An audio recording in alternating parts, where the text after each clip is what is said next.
Hi, so I want to let you know that you're doing a great job, and it is a big program, so don't get frustrated. Know that it just takes a little bit of getting used to. So what I would do with your shield is create a box. I'm going to turn on edge faces here, and I'm going to give some segments. Again, you don't want to give a crazy amount of segments just to give segments, but you want to make sure that you can work with your shape and get enough detail. So I'm just starting with a cube. Maybe that's too many segments, you'll see.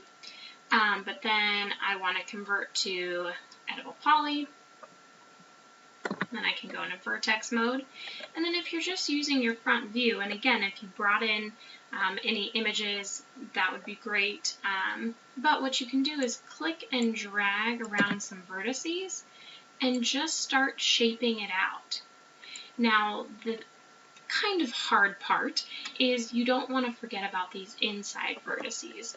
So if I grab this and then hold shift to grab this one, I can then start to drag that out. You can also scale. So if I grab all of these and scale, I can bring them inward. Bring these ones inward. Same thing, maybe I want to grab these and drag out. But you can see that I can start to shape out the shield however I want it. Okay, maybe you're like, Jen, this isn't looking like the shield. Again, I'm just freehanding it. You'll want to bring in some drawings and play around with different options. You want to try to have your polygons be around the same size. It's not the end of the world if they're not, but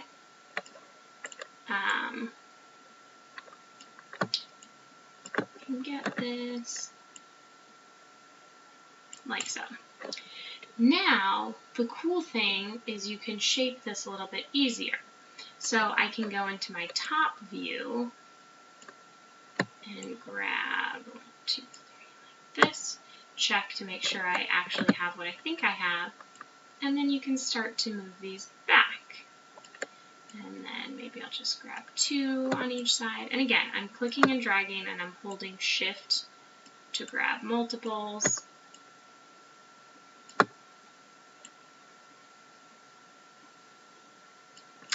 And again, you'll want to shape and take a look at all views and all of that, but then you're able to kind of get the shield how you would like it. And it's simplified. Again, with the pattern that you want to put on the front, I would probably do that as a texture, which we're not doing in this class.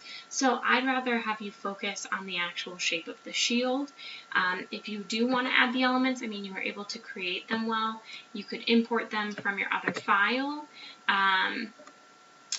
But you could also insert edge loops if you wanted to, shape things out a little bit.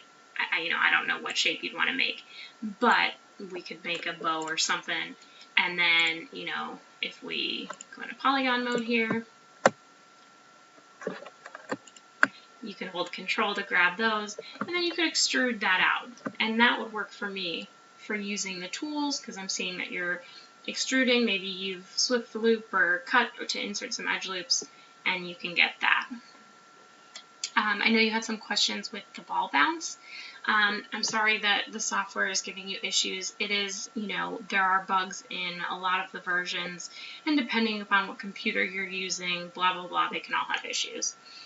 So what I would recommend is, this isn't an animation course. You will have an animation course if you go further, into the degree.